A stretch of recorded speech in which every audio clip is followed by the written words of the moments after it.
Hi, I'm Gemma and today I am sitting down with 10 times award-winning pioneer, the legendary Buffalo Souljah.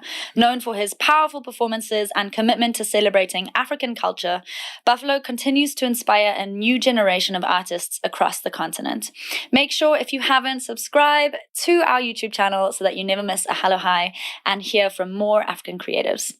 Buff, hello, hi. Hello, hi. Welcome. Thank you so much for joining the podcast. Thank you for having me.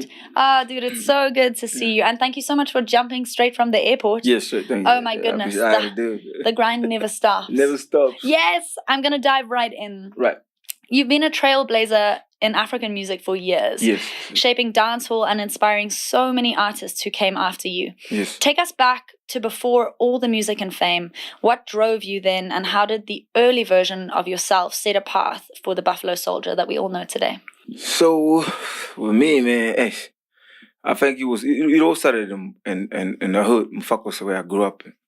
So, I was in a group, started off in a group, in a music group of 3. The 2 artists were rappers.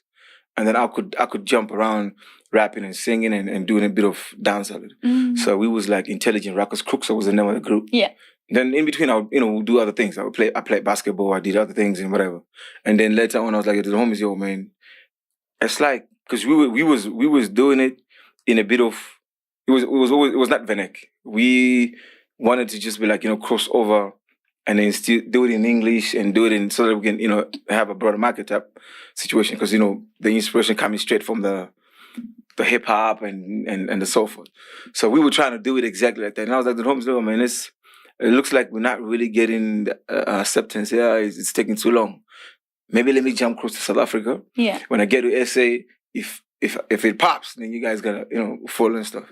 But we was just ambitious, and they was just, I think like as an artist, you really have to be delusional. Yeah. And then imagine things that are imaginable. You know what I mean? So it was like everybody was just like, dog, man, I think we're reaching, man. Let's just try push it in and zoom and see. I was like, no, but for us to really be on the same platform with the rest of Africans, with the rest of what's happening right now, we have to go to SA, because now it's the harbor of the African entertainment, media, So I had to do it. And I just came through, and I used to just come and drop the CDs here. We, it's fishing. One hooked, and then it started happening. Yeah. So, yeah. I love when you say artists have to be delusional. Yeah, you gotta. Yeah. It's the truest thing, because ultimately anything is possible, even if you're the first one to do it. Yes.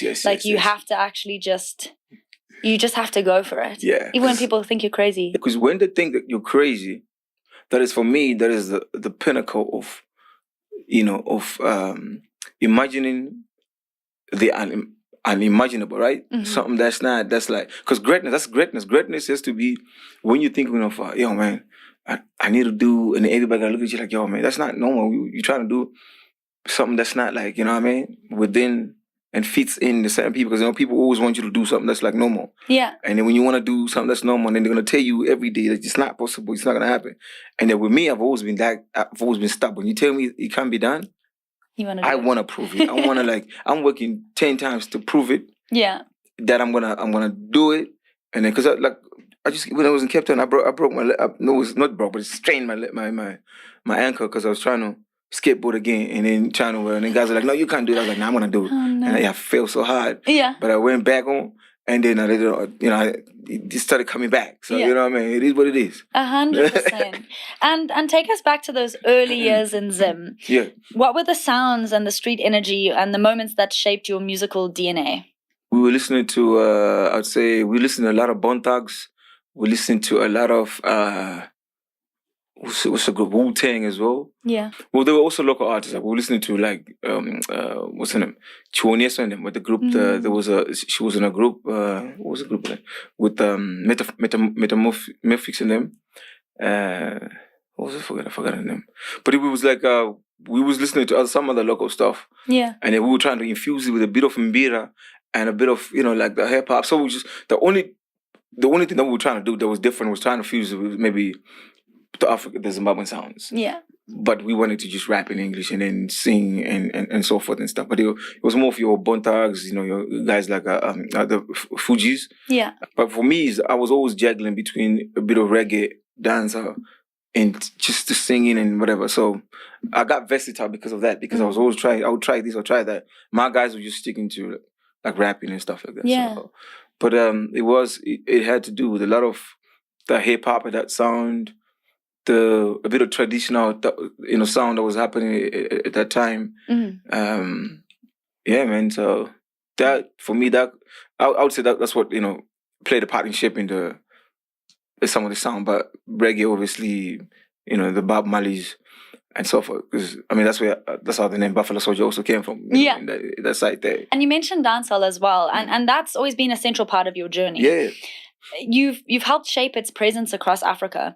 On a personal level, what does carrying that sound mean to you, both as an artist and as somebody who's paving the way for others? Dancehall for me has always been a relatable urban sound when it comes to African sound. When it comes to Africa. Oh, look, a country like South Africa was more, the urban youth was more inspired by hip hop. Yeah. But in Zim, we was inspired by more dancehall and a bit of reggae. It was relatable to most of the youth that side. So with me is like at the time I came in, started pushing the sound in SA. There was also artists, bigger like artists that came before me that had it infused with kwaito and house and stuff like Jasid and Junior from Boom Shaka, Jasid and Bongo Muffin. So they had the reggae nights. The reggae nights were Thursday nights. They used to call them industry nights because back in the days there was no parties at night on Thursdays. You know what I mean? There was only parties Friday, Saturday. That's it. There was no parties on Saturday and Sunday, Monday. Now every day is a party day. So back in the day, so Thursday was like a day where artists, actors, everybody is just chill. So they called it industry night. And then it was a reggae night. And it was in a Yeovil in Tando. So we would go there and then, you go there and then you showcase your stuff. Because Jarcy used to open the mic and then he gives a platform and we used to, do my thing. And the good thing about it was like, back in the days, it was one feed in terms of if you own the Channel O's, the MTVs, or, all these platforms, it was one feed. It was a feed that would broadcast the whole of Africa at that time. When I met DJ Waxy, he loved reggae and dancer, though he came from Nigeria. But also at that time in Nigeria, they were not doing Afrobeat as well, like the urban Afrobeat. Obviously the Fela Kutis and stuff, but they were not doing the Afrobeat that's up now. So guys always used to do a bit of either you're rapping or you're singing R&B in an Afro-fused way, or you're doing what's the sound? You're doing dancehall music. For me, when I came out and pushing dancehall, there was guys like Two-Face at that time. Yeah. And then everybody, was like, yo, this guy, and because there was not a lot of us pushing dance at that time. So the awareness started popping at that time, like, yo, man, this guy, where is he from? Some, confused me from being a Jamaican. Some confused me for being Nigerian. Yeah. And then, but later on, they could find out, he was a Zimbabwean guy. But like, the thing is, at that time, the only difference was like, it was not too many of us doing it. There was not a lot of dance artists on the, part of it. Later on, other artists started coming up as well, getting into the DSTVs and stuff like Sharawale, Pata Ranking and Benabo and them, Yeah. Yeah. And you've built such an incredible career, both in South Africa and your roots so firmly in Zimbabwe. How have you managed to stay connected to both places, and what does that balance mean for you? For me, I've never, detached myself from, the hood back home. I always, we thank God for, the mobile phones and stuff like that. Because before WhatsApp, we just like get to SMS and whatever. But I kept in touch with the homies and always checked what's hot on the ground. Yeah. And for me, it was always like, how do I then commercialize? How do I make it cross over into the African sound? If it's popping that side, or if it's how do I stay mutual? You know what I mean? That's why the dancer that I was always doing was always like English patois and stuff. It was like because we still have to see how we can spread the message across to all Africans. Not all Africans understand. We can't go sell sadza in certain parts of Africa that don't eat sadza. They're eating eba in Nigeria and they're eating egusi and so forth. So it was more like we had to just be like try to push it in English so we can cross over and stuff like that. I mean, now it's getting lenient now. You know, you could have a little bit of your language in your style and still put a little bit of English as long as the melodies is right, you know? Yeah. So true. I kept in touch with the homies and just like, what's happening? What's on ground? What's happening? But then the only distance that I made was I was not making a lot of collaborations with the artists in Zim at that time. Yeah. So that was always the issue. That was always the comments. Hey, you don't do collaborations. You don't. I was like, yo, man, I haven't really found the common ground. I haven't really found, you know, a place how we can really, because I was not set up as a real couple. I was also just signed as a signed artist. Yeah. You know what I mean? So it was like it was difficult to do certain things. Yeah, 100%, 100%. And you've built your career largely on independence and authenticity. No shortcuts and crutches. Yeah. What's that grind really been like behind the curtain? It's not an easy road, you know? Yeah. But for me, you know, prayerful guy, you know what I mean? Connected to the mother, you know, call my moms, you know, get prayers going on. Yeah. And my mom always say that if you use prayer and if you use, the prayer spiritual part of things, it's going to take forever. You know what I mean? So I've always looked at myself as a lead bloomer. Mm-hmm. For example, if I mention guys like your Burner Boys, you mention your Patos, these guys they've escalated more. You know what I mean? It's more like I've left me behind. But I just continue to just grind in the organic way that I know how to grind and pray. Yeah. And hope say, you know what I mean, when the time is, it will pop. Because that's how I always did it. When I came to SA, I was just like going around dropping CDs there, dropping CDs, this record company here, and whatever. Oh, yo, there's a DJ thing that's happening. I'll go there and I go grab the microphone. If they don't allow me, it's fine. But if they allow me, while they're doing the sound check, I'm on the microphone, I'm doing the 1-2 check. You know what I mean? Freestyling there, yo, bust a mic. Why we, you know, all this until I found somebody who believed in me. And so with me, it's like, I felt like as long as you're there and you know you get your leg in, you just keep doing it. And that's how I was just doing it at that time behind the curtain, like you say. It wasn't like, you know, I mean, boom, boom, you know, it was like, you know, you had to go knock on different doors. You had to go, you know what I mean, to make it happen. And the break that I got was when I met DJ Waxy, and he was DJing. And then because he used to play a little bit of dancer. So he was playing the Shaka Demus and Players Rhythm. And then I just grabbed the microphone and I just started going, wow, man. I remember that time I was just like, because I used to have books and books on books. I used to write. I still have, my sister recently gave me some of my books. Yeah. I used to write every day. I got like books on books, like boxes. Oh my goodness. I would just write because at that time, not using phones or whatever, I used to just write. So now I barely just write. When I'm recording, I just sometimes just take it from top of my head and try to go into melodies and whatever. But back in the day, I used to just write a lot. I have books on books on books because I used to live by luck as preparation of opportunity. Yeah. So when it comes, I need to be like ready, you know, with the lyrics and the songs and so forth, you know. So it wasn't that easy, man. We had to grind, man. I remember the other time we used to walk like from Hillbrow to Yeovil, and we'd walk with the homies. Some of my homies later on left the country. They scattered in the US, back in Ghana, in Nigeria. So we used to walk and then go to club to club, you know, trying to get a show because it was all about getting the platform. If they allow us to even perform, it was not like, yo, we trying to get. So can you pay us? No, because nobody knew us.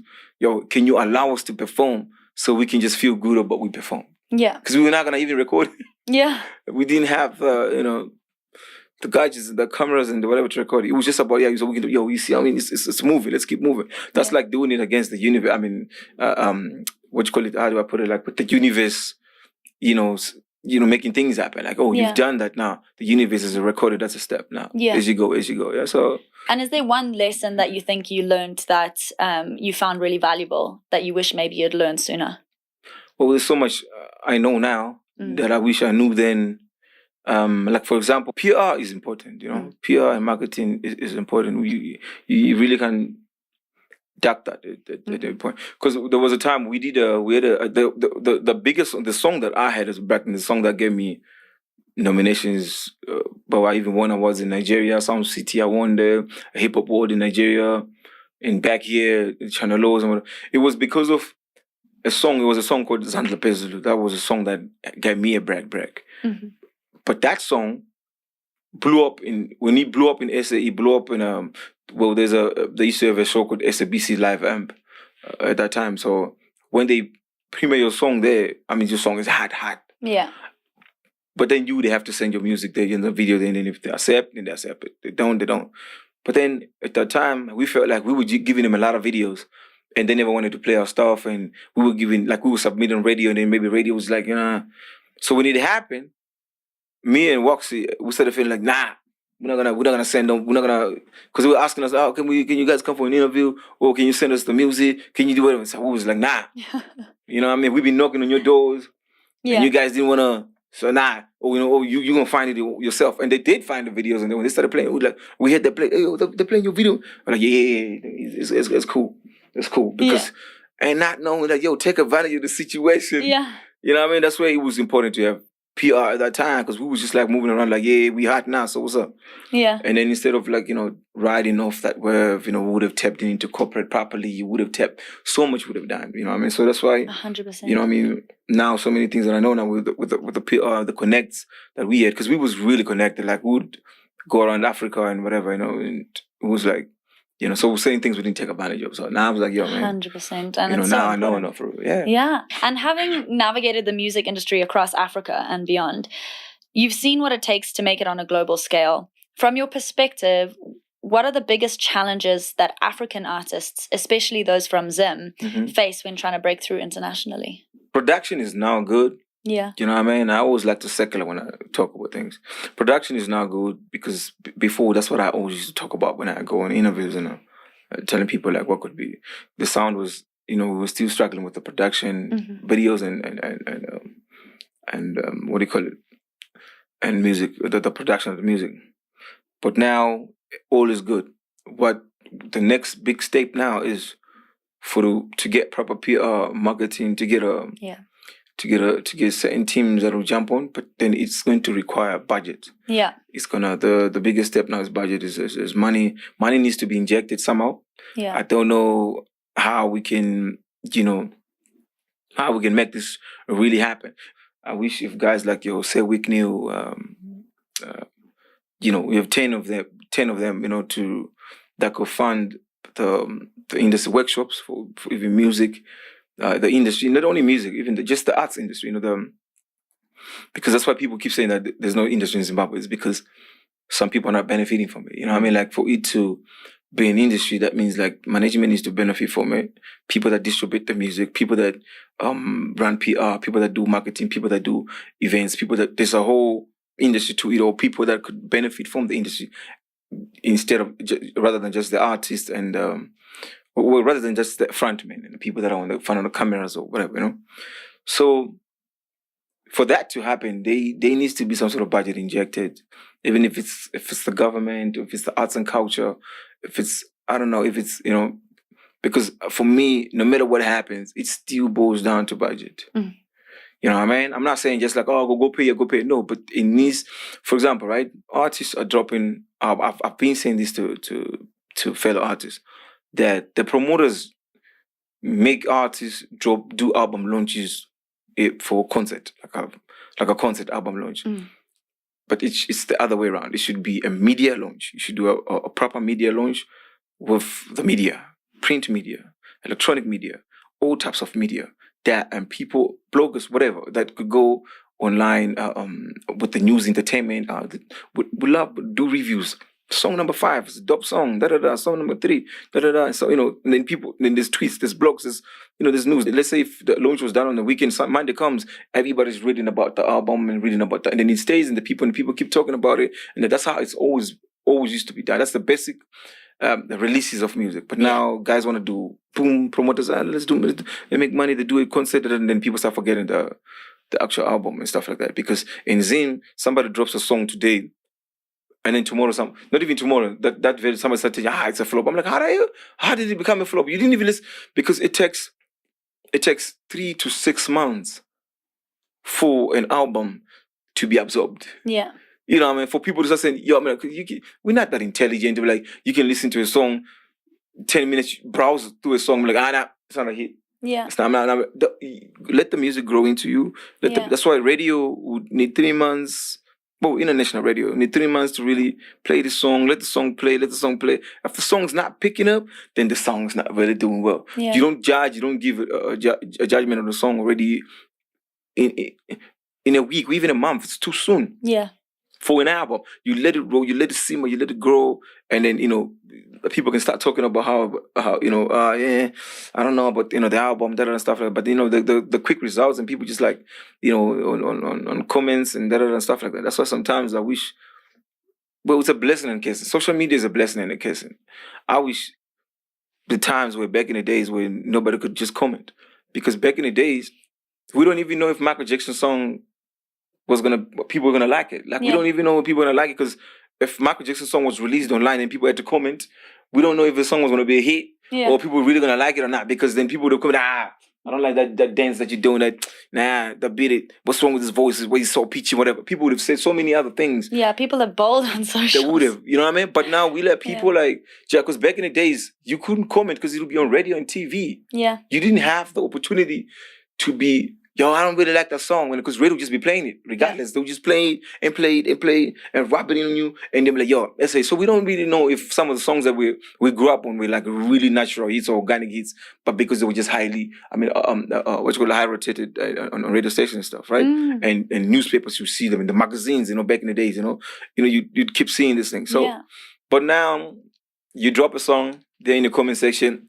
The first 50 comments, if they like nice whack, nice like, it's a flop, then everybody starts thinking it's a flop because they've put that in people's heads and stuff like that. A massive shout out to our sponsor for this episode, Click Send Now, for quick, instant and affordable money transfers to Zimbabwe. Big love. It goes back to, we need a budget for the artists to really, because PR costs, marketing, whatever, for it to really happen. We don't really know, because I was telling one dude, I was like, right now, I feel like Zim has got a lot of hits, more than so many other countries, but it's just that it's in Zimbabwe only. Right? I tell people every day, like, I've been in SA for like 15 years. Obviously, I go back and forth like to Zim, but I'm saying like, my food has been here for over 15 years now. And I've been in the industry for over 15 years now. I say to people, we know about South Africa, but South Africa don't know about Zimbabwe. But yet it's 1 hour, 30 minutes flight to South Africa. And South Africa don't know about Zimbabwe because we don't really have strong marketing in South Africa. Yeah. I think we do put so much into the creation of the music. And then I think there's large gaps, not only in budget, but also in education about the release and the marketing and how much goes into that, and this is something that I've said before and I always keep saying is like understanding lead time before releases, understanding that build-up matters, especially what you were saying with an album. Exactly. Like you said, 3 to 6 months afterwards, but also the 3 to 6 months before. An album should never be a quick up and down. It really needs to be, because that's a huge body of work. To be able to digest, people need a long lead up. And a long lead down. Just the workshops, the education and the... 100%. And looking back on your incredible journey and all that you've achieved, can you share a moment that made you pause and think, this right here, this is the legacy that I've built? Oh, yeah, most definitely. I always used to cry about why I was not recognized at home.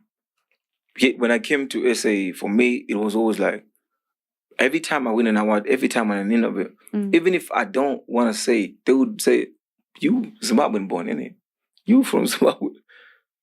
So I've won most of these awards. I've worked with so many other artists that I worked with. Like for some time, like I remember when I was working with AKA on his first album, Alter Ego, he's like, yo, dog, do you know what I mean? I've always liked your reggae dancer, Zim vibe.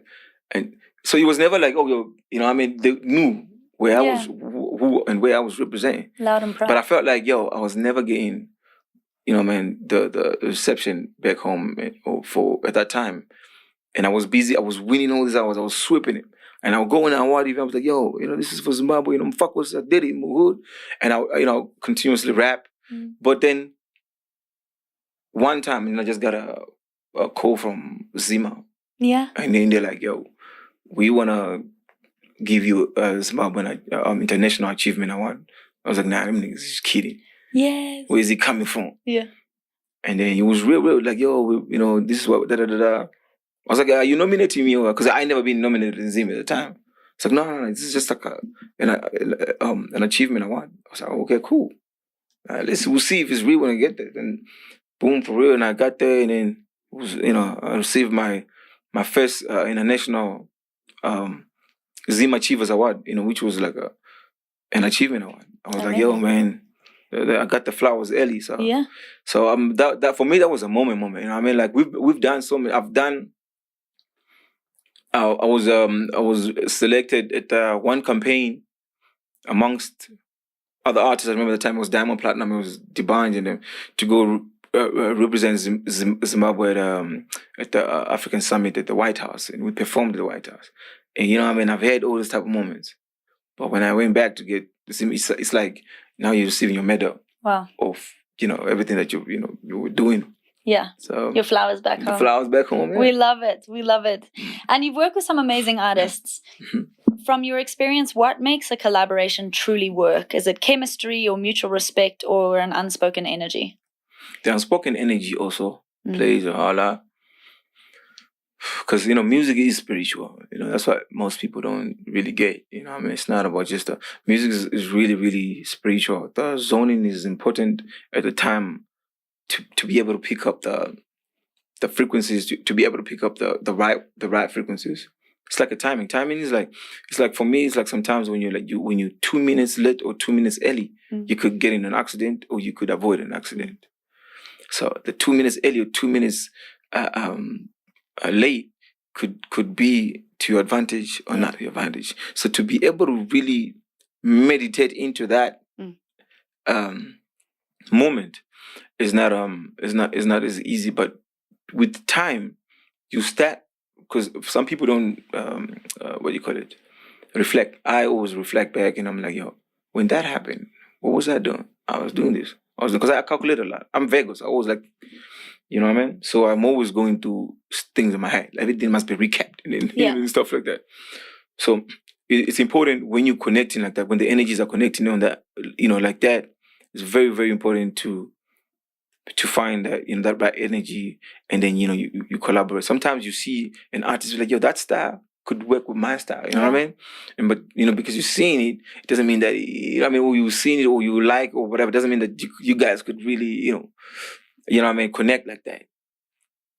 Physically, you were saying it, but spiritually, it might not be like the thing. The energy might not be, But with me, it's like I always feel like when the time is right and when because I'm not the type of artist. I'm like, oh no, let me go big home and write it. No, if we're gonna vibe, let's just vibe. Let's do it there. Yeah. You know what I mean? Like, so it's also sometimes where you just get in and you just vibe and you just record, and you keep recording and you find something. That's also a different type of vibe, but you don't know if it's gonna come out and be, wake up and be a big song or whatever.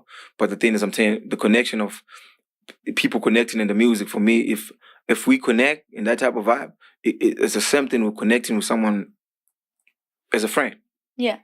Like, yo, man, I kind of like, then you just find yourself connected. Not through alcohol, not through weed or whatever, but just like, you know what I mean? Yeah. Yeah. So I think I agree with that completely. Like, I definitely feel like when I'm collaborating with someone, it's so much more than it's music, but it's also so personal. Yes. And it's also to be able to get along with somebody. Yes. I think if you're not if you don't personally get on, it really does affect the music. Yes. Because we say vibe. Yeah. But it's a vibration. Yeah. You know what I mean? Yeah. It's just not the vibe that people 100%. Think. It's not like a party vibe. It's the vibration. Yeah. You know what I mean? So, yeah, absolutely. And you've become a blueprint for so many young artists in Zimbabwe. If one of them came to you today and asked you how to build a career that lasts, not just a hit, but a lasting career, what would you tell them? To last is how strong is the foundation you're trying to build. Are you trying to be an artist? Are you trying to be a wave artist? The wave means the wave. It will wave. It will pass. Yeah. Do you know what I mean? So, are you an artist that's willing to learn while you're making music? Because gatekeeping, back in the days, gatekeeping was to make you better. Yeah. You know what I mean? It was not because before when you finally made it, you would have walked a mile. You'd have, you know what I mean? You'd have really you'd be strong. Yeah. You know what I mean? In all aspects. If you really want to build a foundation that's gonna there's gonna be like, yeah, like, yo, this artist is gonna be like, when we go, they're gonna still be talking about it, right? It's not about jumping on certain waves. It's about really making music, taking your time, and just like, you know what I mean? I'm not trying to jump on because there is maybe Natty O who is a hot song. So let me quickly write a song. Let me quickly do something like Natty O. Yeah. And then, jump on that wave. Now, what were you doing? What inspired you to come in the industry in the beginning? What sound were you doing? You know what I mean? Why are you just jumping on every wave? Because, it should be, I've always been this type of artist. I am going to infuse with maybe these current sounds. Yeah. When my piano came in, I was the first dancer artist to jump on my piano. I was like, freestyle, and I jump on my piano, and then I put it on YouTube. Then after I was like, nah, let me chill. You know what I mean? Yeah. I'm going to chill because I'm being that guy. So I chilled, and then I was like, if a DJ or if other artists call me to come and jump on, then I'm going to do that. Yeah. You know what I mean? Because that's somebody who's inviting me in their space. Like I was always doing with hip hop. When Casper invited me, when AKA invited me, they invited me in their space. I was like, yeah, okay. In a beat like this, I could get in like this. Yeah. I could jump in like, I remember when Wycliffe did that, or I remember, I would hear how I would jump in. But it was never me. I was like, yo, let me make a hip hop song. The only time I did it with rappers too. When I did that Zandla Pez's song, I was doing it with rap. I was not me trying to, let me rap on this song. No, it was always like, I will infuse this sound, but I'm going to have rappers do it. Yeah. I mean, dominate in the sound. So for any artist, that's going to be, you have to be true to your sound. Be true to whatever sound that you're going to say, this is what I'm going to do. Yeah. If you're infusing, if you're jumping on other genres, jump on because they're inviting you. Tap situation, or you because this is what features are for you. My sound, my genre, let's collide, let's see what we can come up with, and then you do it that way. You know what I mean? Oh, I'm an Afro pop artist, I'm an Afro fusion artist. So let's work. Let me, so we tapping into each other's spaces and so on. So for me, that's how I look at it. That one has to stick to the sound in a certain way. You gotta stick to you. You know what I mean? But I'm not saying. But you can't jump in other genres. You have to jump in other genres and on sounds and stuff. But in people's space, not you trying to do every beat and type situation. Yeah, it's a very good piece of advice. Yeah, definitely. Yeah. And can you share when the lights go down and the music fades and the spotlight's gone? What keeps you grounded and at peace? Mm-hmm. So I watch a lot, man. Yeah. This is why I would say like you gotta be delusional, because I used to always like daydream a lot. Yeah. You know what I mean? I was a hard daydreamer. Like I would sit outside, I come out, and then I sit on the hood is like a small bench. It's like a tiny bench, like that bench there. Yeah. And then this one behind the that one there, yeah. And I would sit, and then I would just like start like just daydreaming on things. And my mom sometimes used to hit my head like, yo, you know what I mean? Because for me, that's how I used to cook. You see, it's like sometimes when you tapping into the laws of attraction, right? I never knew that's what I was doing, attracting certain energies, because I would sit and just daydream. I would daydream so hard that things would be doing like this, and I would look and I'm not seeing what's happening. I'm just daydreaming. Oh. And I'm zoned in. And then I'll be like, yo, I see myself in thousands of people performing. Or my music's playing there. When I come out there, I'm leaving the daydream. I'm leaving it. I'm putting it into reality. And I didn't know. I was like, so it'll spars my grind the day. Like, guys, we gotta go, because we were coming from a focus like, guys, we gotta go to the studio in town. We gotta raise a bit of money, and we'll go to town and we'll record. We kept doing that. Yeah, guys, we gotta go drop a song on radio. I'm like, yeah, they don't even play us there. The time was Power FM. The Radio 3 and Power, they won't even play us. Let's go see Peter Jones, he'll play us. And I would go there and I'll push guys, and I was always that guy. Even when I came to SA, I took my video to Channel, and the guys like, come on, Buff. And I was like, every day I'm gonna go there. And I kept going in there, because you could only call. Remember, you see how slow it was then? There was no phone to just quickly send an email, or let me WhatsApp, let me whatever. No, you'd have to go there. Yeah. So you'd give them, because they used to give you 2 weeks prior. You'd wait for 2 weeks, then you go back there 2 weeks again. Go there and go check. Guys, did you see my video? I just want to check, maybe you lost it. Drop another one again, and I go. Until my video played on Channel, and I was like, yo, I told you, Nix. Yes. I told you, Jen. So for me, it's the daydreaming was always my thing. Like I could just daydream hard, just be delusional. You know what I mean? Like being that guy. Like, yo, even today, when I just daydream, sometimes I know when I went and I said to Zim, I was like, oh, I want to fill up the Zimbabwe National Sports Stadium. And everybody's like, Buff, come on. What are you saying again? I was like, this is exactly what I always say. You guys have mind that your mind is limited. In fact, not only you are limited into things that you think you can do and you can't do. Yeah. Typical of our people. If you say, you want to do something that's way greater. Mm. If in their mind people told themselves they can't do this, then you can't do it. No. You've already Not only you can't, you are not allowed to do it. Yeah. I'm like, how are you trying to stop me from? They're like, no, but what if you flop? I'm like, why are you so scared of flopping? Yeah. I didn't say I want to go and then feel it. I said I want to do it. Yeah. My thing is, I want to do it. Even if I flop, even if there's 10 people, I did it. Yeah. So because they are so afraid of the failure before you even do anything. Before that's what I was saying to if I listened to friends at the time, like, don't go, you know how it's so difficult. I'm like, yo, why are you bringing your difficultness and into me? Don't put it in me. Don't ingest it in me. I want to believe the unbelievable. I have a dream sometimes. I'm floating, right? Yeah. And then I'll be playing ball with guys, and then I'm floating. I'm actually walking in the air, and then then every time I wake up, it's as if it's real. Wow. Most of the time, I wake up, it was just a dream. When I wake up, it's real. It's like I can float. Like I can really float. And then sometimes I wake up and I try to jump and flop. It's okay, it's not really working. But yeah. You know what I mean? I love it. But so at my spare time, most of the time, now I'm gonna go back. I watch supernatural type of movies. Yeah. I've always watched supernatural stuff. I don't watch anything that's drama, because I always tell people, like, I have enough of that with my family and my sisters and my mom. If I go in a WhatsApp group there, I know there can be some sort of drama going on. So I got enough drama too. I watch supernatural. I watch things that are mind challenging. I'm like, yo, how you come up with that? I watch anime. I watch all those stuff, because I watch things that are like, I want to understand how that next man came up with it. Like how you come up with it. I don't want to watch anything that I can figure out. Yeah. I hate anything I can figure out. That's why sometimes even when I'm writing music, I hate the fact that I have to dumb it down. Yeah. You know what I mean? I want to complicate it for the people as much as I can. But unfortunately, you know what I mean, then it's going to be on the 1%. Yeah. So I rather, I try to, let's just dumb it down. Let's just, But so in my spare time, most of the time, I'm watching my supernatural stuff. I'm catching up on my series. I'm trying to conceptualize with some other things. Yeah. Sometimes I'm trying to discover things and be like, when I invent, there's things that I also want to invent.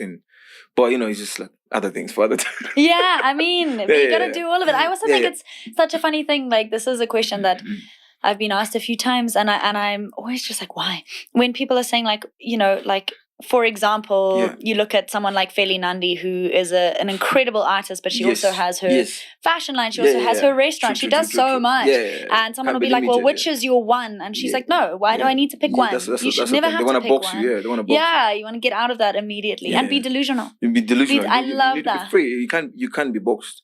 No. Because that's been an art. That's the part of the art part of it, Yeah, being a trailblazer as well. Yeah, exactly. You can't be boxed, No.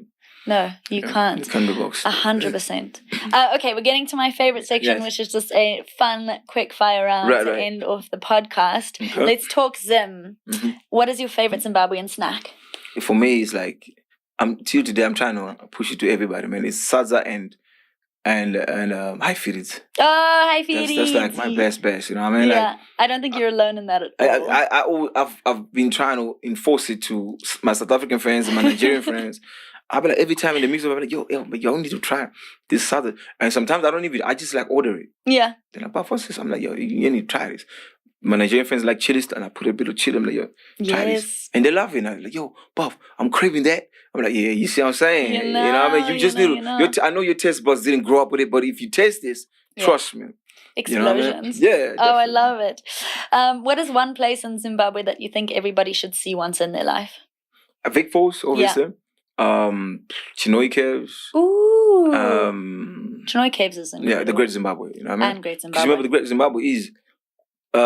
So I read. It should be 1,000 years younger than the pyramids. Yeah. But it's in the era of that. I'll research about it again. because I was reading into that, and they're like the oldest as a pyramid. If you want to look at it, and people don't even really know. Like in Africa, we have it's the second largest structure. It is second largest in that time era, south of the pyramids. Thank you. In the entire world, and people don't know. Yeah, it's unbelievable. It's bigger than Machu Picchu. You see, Machu Picchu. Yes, it's unbelievable. I was there again last year. I went to visit again, and you're just mind blown. Yes. And not only the structures and the patterns within the rocks and there's symbolic meaning and everything. But on top of that, even the aloe gardens. Yes. These unbelievable aloe gardens that were planted. For imagine that time. Yeah.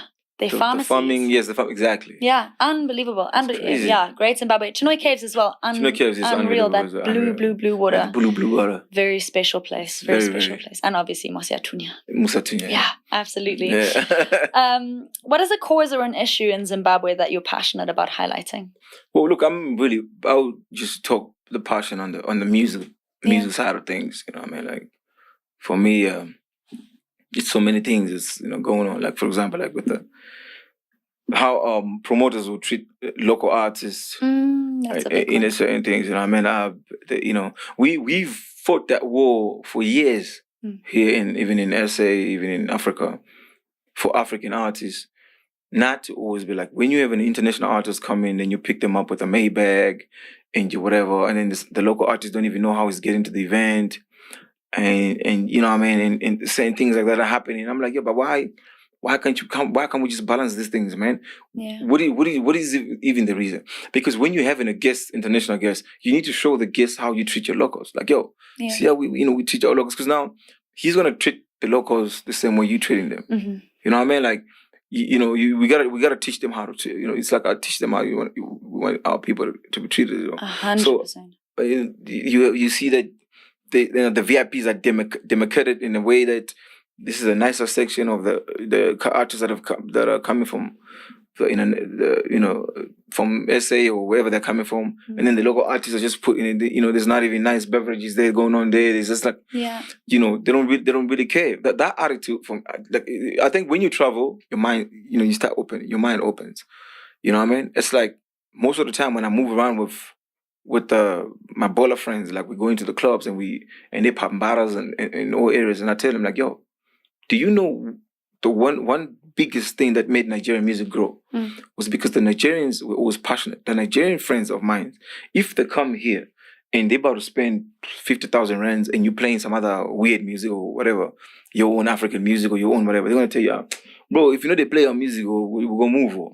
Yeah. Straight. Yeah. Because they tell you like, yo, dog, if I'm going to be at a party at your place and I'm spending money, I'm going to detect the music. I'm going to change the playlist. That's how they've always been. Yeah. The Nigerian dudes will always be. So I learned that. I was like, yo, why don't we do that? Yeah. So I started telling my friends, like, yo, when we go to the clubs, when we pop bottles, I want to hear, drop that Natty old song. Yeah. You know what I mean? Drop that, if it's Ja President song, drop that Winky D song, drop that Buffalo song, drop that Gemma song. Yeah. It needs to be like that. It mustn't be like, because our guys, in Shona, when there's Nini pizza too much, It's like, that's what they play. Hey, let's just go. Hey, no, fam. You can go there and be like, yo, dog. You know what I mean? Play our song, play this vibe. I'm going to spend money here. Play some, some of my Zim music as well, And we did that at the time. I remember when we were moving around, we were playing Fire Emoji everywhere. We were touring. We were in Cape Town. Now that song plays in the clubs. Yeah, exactly. We was pushing it. Yeah. And I feel that's one of my passions, the passions that I have, because that was rapped on from my Nigerian friends. Yeah. And they even asked me, how come, why would I play your Zimbabwean songs now? So they were not understanding, why don't we push on one thing? Like 100%. They do. So it's that thing. So for me, it's like, that's one of my passions. Like, let's just treat each other, put ourselves on the same level, 5 class everywhere.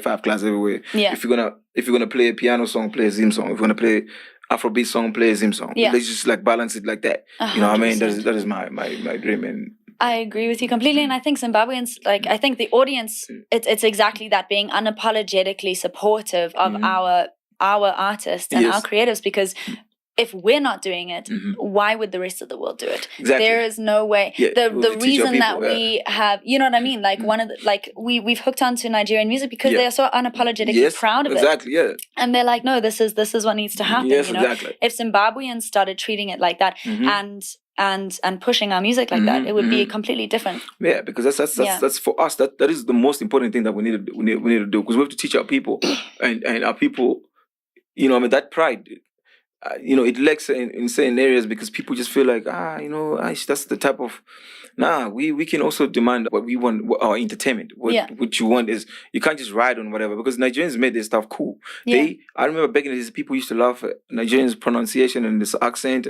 Hey, my brother, oh, my sister, oh, and we used to have, it's cool. Now they made it cool. Now everybody's, think that the pidgin English is cool. Yeah. You know what I mean? So we can also make Zimbabwean Shongrish cool. You know what I mean? You know what I mean? We just have to believe it. Cool. Yeah. As well. That's it. 100%. And something else that you touched on that's very close to my heart, especially right now, is promoters and the way they are treating the local artists, because I think there's some promoters that come to mind that I think have done incredible jobs. Like some stages I've been on in Zim and abroad that I've been like, okay, well done. This has been really, really well executed. But I think sometimes there's also things that we do that we do have to go through as artists that really are quite wild. And I think you said it perfectly. Like, other artists will treat the Zimbabwean artists how they see them being treated. It's contagious. Yeah, we need to big up these Zim artists. Simple things like make sure the rider is there, make sure they've got their security, and understanding as well. Like, and something that I struggle with quite a lot, because I am before an artist, I'm a musician. I play. I'm very heavily involved in the band aspect of the music. Right. And often I'll find I'll be separated from my band and put in separate hotels because they think that we'll treat the artist this way and the band's this way. And it's exactly. Gemma isn't one individual person. The brand Gemma is a huge team, and everybody, I'm cool, throw me in the hotel with the band. I'm gonna you know what I mean? You can't remove one arm and then you know what I mean? But yeah. Well, look, I mean, the thing is, right, I think you treat it how maybe you present yourself sometime. You know what I mean? I feel like with artists, I know we want these gigs, I know we want these shows, but I feel like if your demands are not meet, the only way is you have to rebel and show you know what I mean, and teach them. If you want the promoters to treat you in a certain way, you're gonna have to teach them in a certain way. And artists needs to push. You need to move with entourages. You know what I mean? You need to move with entourages. It's standard to move with entourages. You know what I mean? You see Davido you pull up with 50 goons. I'm not saying pull up with 50 goons, but I'm saying entourages. And entourages, in your entourage, there must be position your guys. Like, this guy's gonna do this guy's gonna do that, this guy's gonna do this. Gonna give a guy his chores. This chores. You handle him with this. You handling that. You handling that. You know what I mean? In same way. So when you pull up in the same place and your demands are not made, your entourage, one of your entourage members, if it's a road manager, is already come. It's like, we ain't pulling up because ABC is not met. We're not doing that. We're going back. You know what I mean? All that stuff of okay, what are the people gonna say after? Sometimes, man, just because then it's not gonna change. Yeah, and I also don't think it's coming from nowhere. It's not like you wake up one day and you're like, I need to be treated this a certain way. I think that's the other thing sometimes that people forget is to get to a place where you're saying, hey, these are my bare minimums. This is what I need to be able to put on the show and fulfill my contract. This is what is needed on your end. Yes, that's coming from a place of the amount of times that you've been put in situations where exactly. You're stuck and the security's not good and you're in a position where, you know what I mean, the amount of times you get off stage and they won't pay you.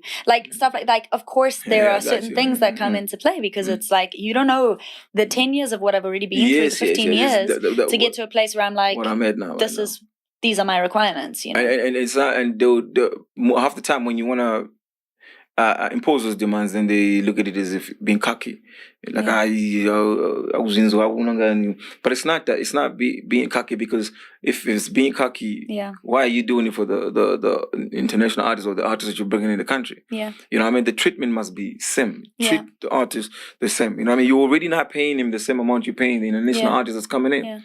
You know what I mean? The international artist is probably getting, I don't know, whatever amount is paying, and the artist is getting a small amount. You know what I mean? Because you get these artists come here from in Zim, they're getting paid $10,000, $20,000 or $30,000, and then the local artist is getting $2,000 or $1,000, sometimes $500, and then still get a bad treatment. But he's got a big song in the country. I'm like, what's going on? He's got a biggest song in the country. He's popping. Half the time, people are even excited that you got a good lineup, and we're gonna jam on these hit songs. Because remember, people are jamming on hit songs like it's a DJ playing the playlist. You know what I mean? It's like this song drops. Oh yeah, you know what I mean? It's a vibe. Because it's the moment that people are recording and wanna, they're capturing. You know, so 100% unapologetically champion our own. Let's go. That's it. Speaking of, what is the last Zimbabwean song that blew your mind? So I don't know, be biased, but I'm gonna say me and Winky D song Rugario. Yes. You know me, I'm a fan of the guy. Yeah. That's where we first met, actually, on the set of Rugario. Yeah, no, what a banger. What a banger. Yeah.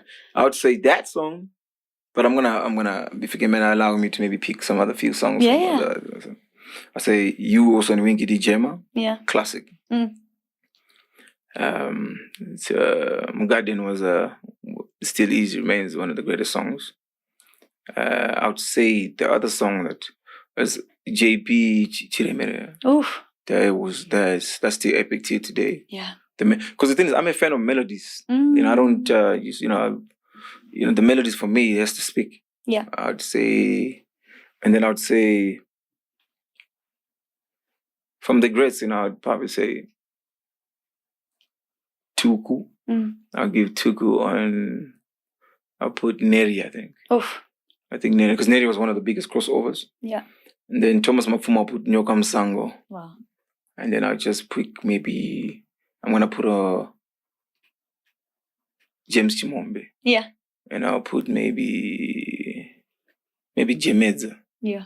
The list is long. Yeah, you're dropping bangers. The list we should make a playlist. Hello High with Buff, and we'll just make a playlist of like your top Zimbabwean bangers. Exactly. Oh, I love it. Oh, dude, this has been so amazing. Thank you so much for joining Hello High. Thank you for having me. Thank you for all your golden nuggets. Thank you for having me. No, it's such a pleasure. Thank you so much. Yeah, man. And as a part sorry for saying so much.